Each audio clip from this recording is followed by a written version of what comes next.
Hello and welcome to another episode of interest.co.nz's Of Interest podcast. I'm Gareth Vaughan. Today we have another take on the inflation theme. We're looking at the impact on inflation from moves to combat climate change and what can be done to mitigate what is sometimes referred to as fossilflation and greenflation. We'll also take a look at the impact of the climate itself on inflation through what's referred to as climateflation. I'm joined by Rod Carr, who's Chairman of the Climate Change Commission. In the past, Rod has also been Chairman, Deputy Governor and Acting Governor of the Reserve Bank, so he's well versed in all things inflation. Now, we can certainly debate whether we are moving far or fast enough to mitigate climate change, but we are moving.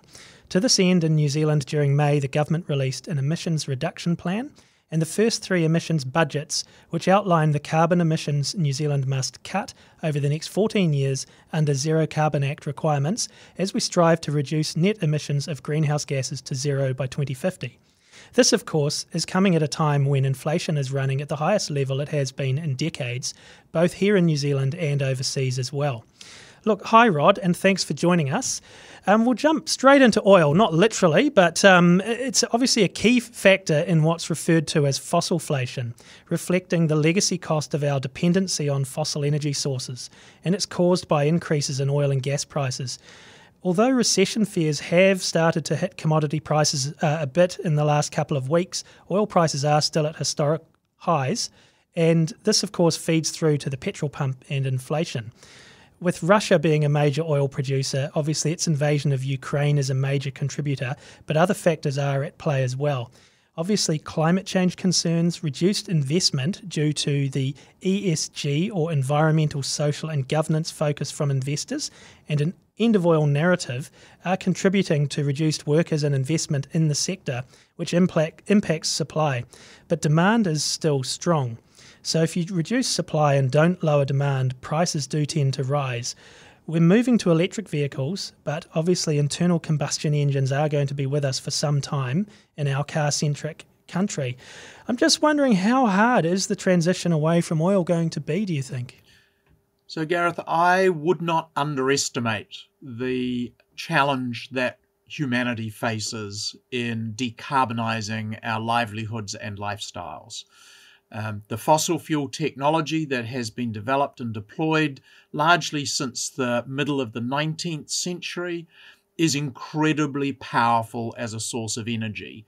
And we have embedded that in our civilization, in the way we earn our livings and how we live our lives. And that transition is going to be costly, and that transition needs to be done with urgency. And the consequence is that relative prices will change. The price of high emission lifestyles will rise, and the vulnerability of high emission livelihoods will increase. We've obviously seen a lot of references this year to the cost of living crisis, both here in New Zealand and overseas. And responding to this, the government reduced the petrol excise duty by 25 cents per litre and road user charges, halved public transport fares. There was obviously some political pressure to take action there, and there's also a risk, I guess, that if the government doesn't mitigate high fuel prices, lower income earners can be hit harder than other people. And there's obviously potential for civil unrest there, which we are seeing in places like Sri Lanka now.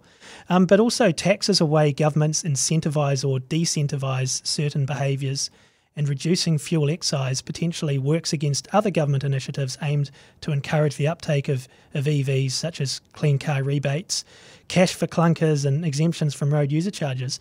I just wonder what incentives or disincentives should a climate responsible government be offering in this environment we're in at the moment?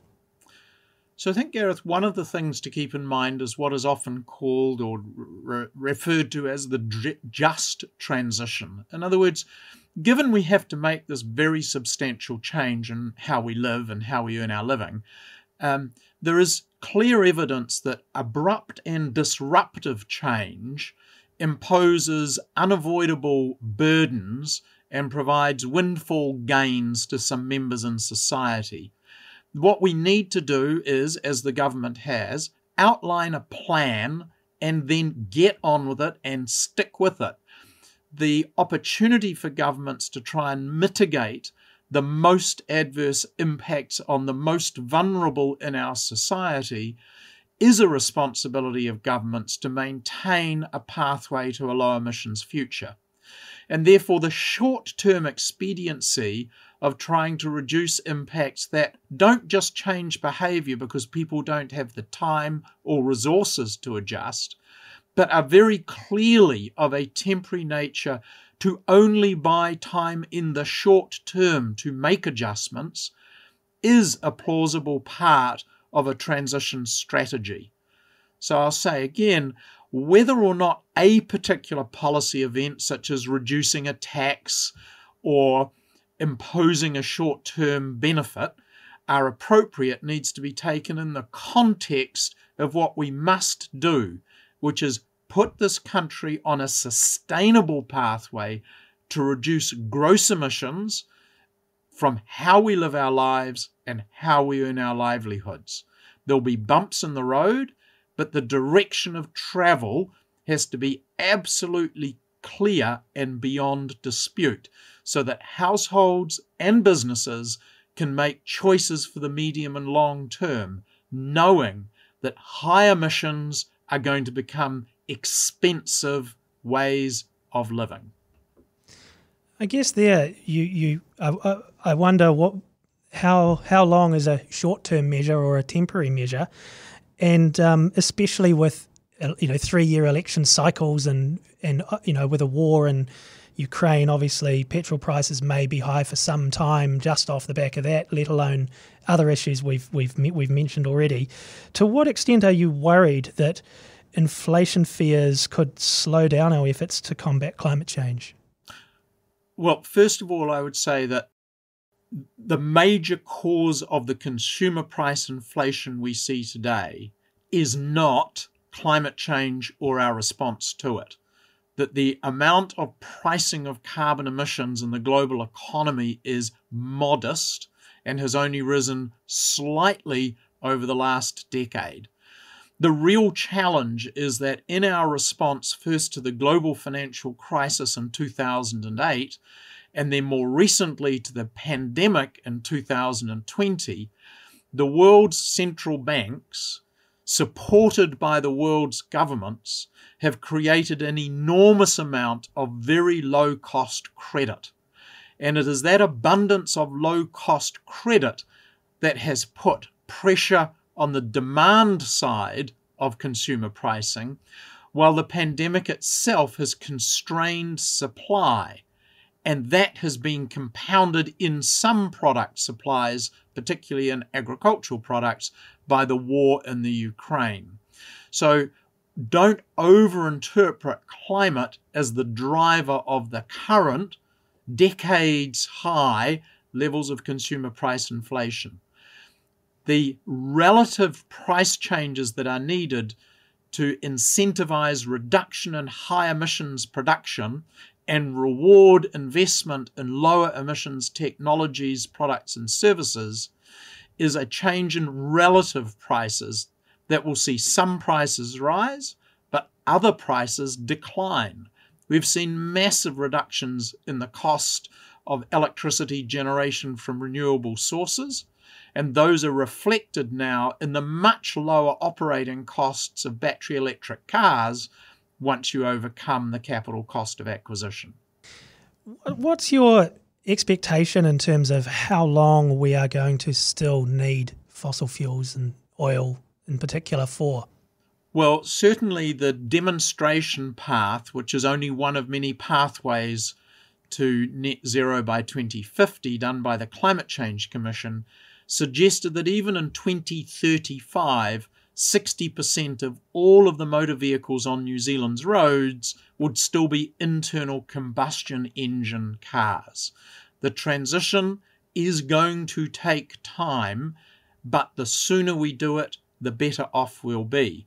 The reality for New Zealand is that low emissions products and services are how we will make our living in the middle of this century, whether that's low emission protein and carbohydrate production, whether that's low emission energy generation and distribution, whether that's low emission transport and mobility.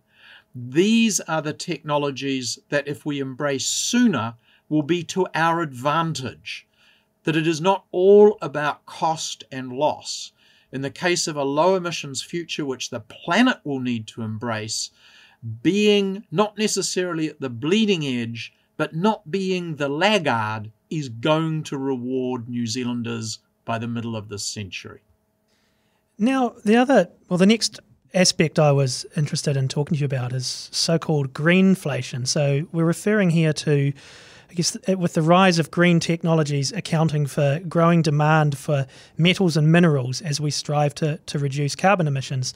So key commodities needed in the green transition, including the likes of copper, which is obviously crucial as an electrical conductor, lithium used in rechargeable batteries, cobalt, which is used in alloys, batteries and electroplating, that type of thing.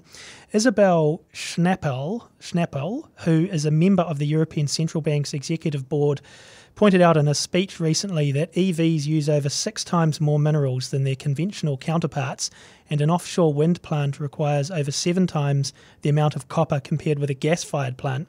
So these key tools of the green transition all come from mining, and demand for them is rising. However, due to environmental concerns, regulations and those ESG-focused investors, getting new mining projects up and running can take years if it even happens at all. So we have a story here, I guess, of rising demand and constrained supply. I'm just wondering, what do you think can be done about this? How will this play out, especially for a small country like New Zealand? Well, a couple of things. First of all, there's no doubt we're at the relatively early stage of the next wave of innovation and electrification.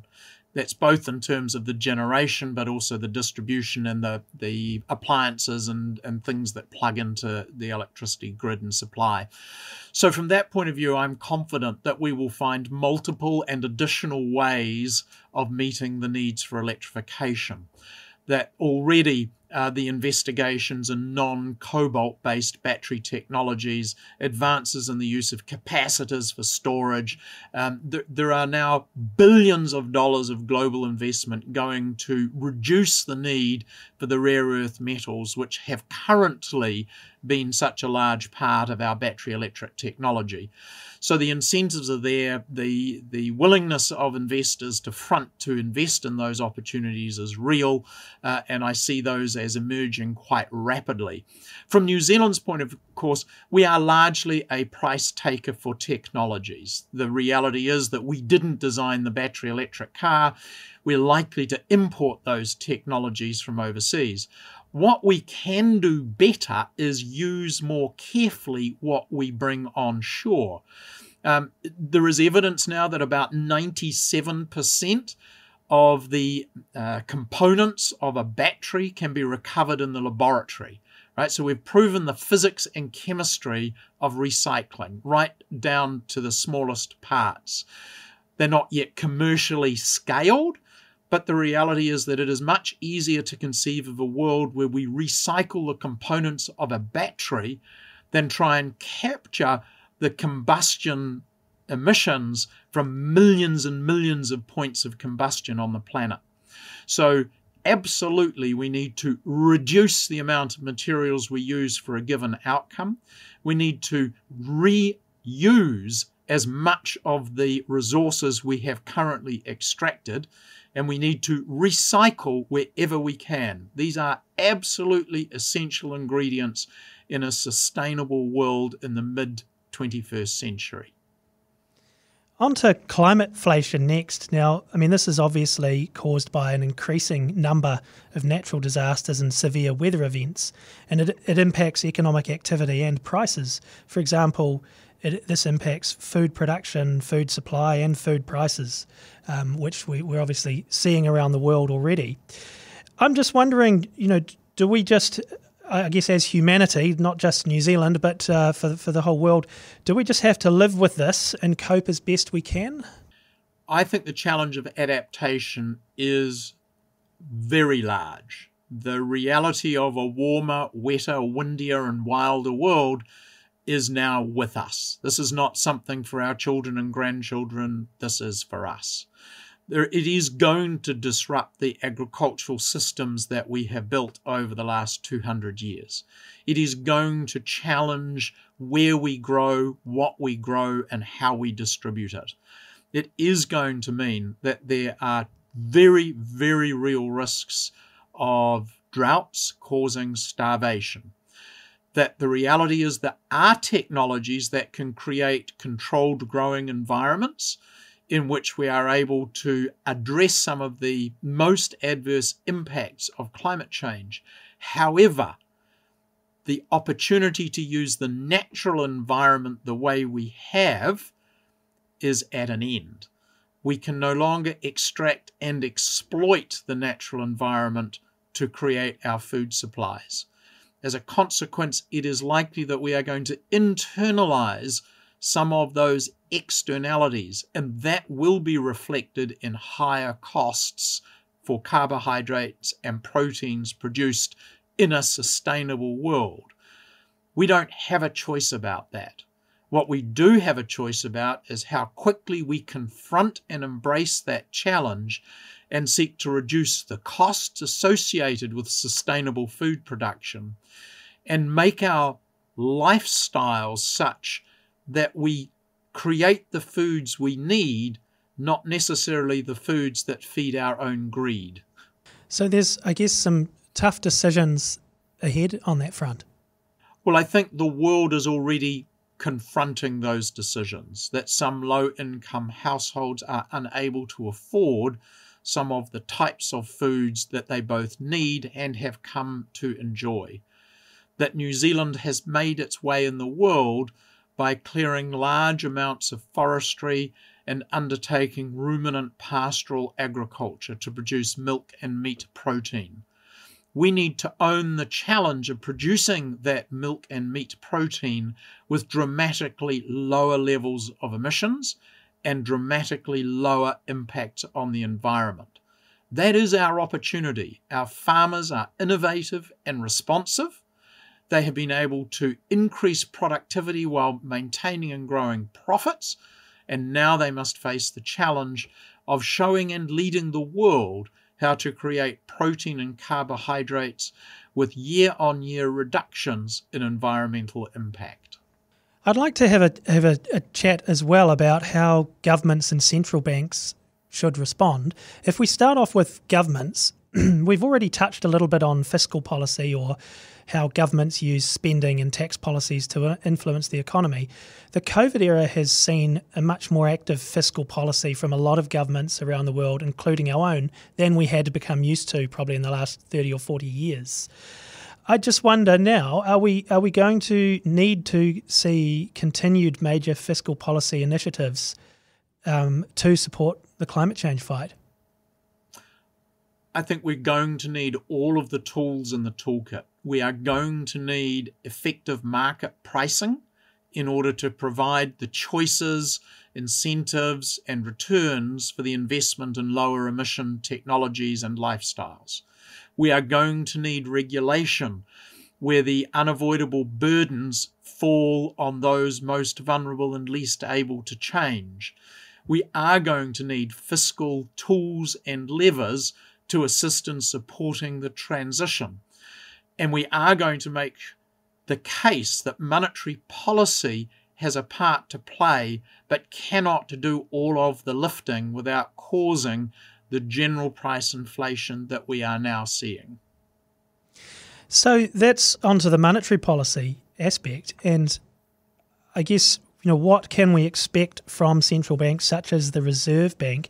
Reserve Bank Governor Adrian Orr last October said in the formation of monetary policy, the Reserve Bank will have to look through some very obvious price shocks. But in an inflationary world, they'll be under a lot of pressure to get inflation down and keep it down. So how should monetary policy respond to inflation that is part of the transition to a more sustainable economy? So we have to remember that New Zealand's Reserve Bank now has a dual mandate. It needs not only to maintain consumer price stability, defined as being between 1% and 3% per annum in the medium term, but also it has to have an eye on the level of unemployment in the economy. So those are judgments and trade-offs that the Monetary Policy Committee at the bank will make. What is now observable is a lift in the general price level. So it's not unique to a change in relative prices where the price of oil might go up and the price of something else might go down, where the price of red meat might rise, but the price of cabbages might fall. What we are seeing is general price rises across food and energy and most levels and items in household budgets. That generalized consumer price inflation is what the bank is tasked with making sure does not take hold. We know from history that once you get into this price spiral, where last year's increases in prices need to be compensated by this year's rise in costs, that cycle causes enormous economic damage. And the longer you leave it before you address it, then the tighter and higher interest rates will need to go in order to reduce demand, in order to take the pressure off the prices. That's what causes recessions.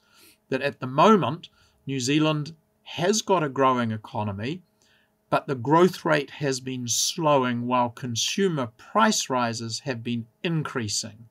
That phenomena of price inflation with no growth is called stagflation, and that can be a very difficult set of economic settings to break out of, as we found in parts of the 1970s. Is there a danger that's where we're heading? And I mean, if we look at, I mean, obviously what's going on in the world today, but this transition you're talking about, getting to net zero economy by 2050 and having still 60% of our vehicles using internal combustion engines by 2035, we are obviously in a long transition here. There are going to be some tough times in it. How optimistic are you that we can actually come through this and achieve what you would like to see us achieve? I remain optimistic, but I remain optimistic because I am convinced there are very real opportunities for New Zealand in this transition, and that if we can understand those opportunities that make for a better, cleaner, greener and healthier society for all New Zealanders by 2050, where we reduce gross emissions from how we earn our livings and how we live our lives, we will see that as an opportunity, not a threat. We will see fiscal policy as an investment, not a cost. We will see the new jobs that are creating as being more sustainable and less vulnerable than the old tasks which we are no longer fulfilling. And I think that's what the optimism comes from, is from the opportunity that is real. New Zealand is not soldiering alone on this campaign. The world recognises the challenge. Other countries are already seeing and seizing the opportunities. We see it in the way in which the UK has developed offshore wind, which it now sells to the world. We see it in Norway, that has developed some of the most advanced infrastructure for supporting electrification, which it now sells to the world. We see it in China in its advances in the solar panel technology, where it is now the world's largest global manufacturer of solar arrays. So there are opportunities here to be not, as I said, at the bleeding edge, but now that the die is cast, seeing and seizing the opportunities that must be developed to create the more sustainable, low emissions future within the next 30 years. Look, thanks a lot for that, Rod. That's Rod Carr, who's chairman of the Climate Change Commission, and I'm Gareth Vaughan at interest.co.nz with another episode of our Of Interest podcast.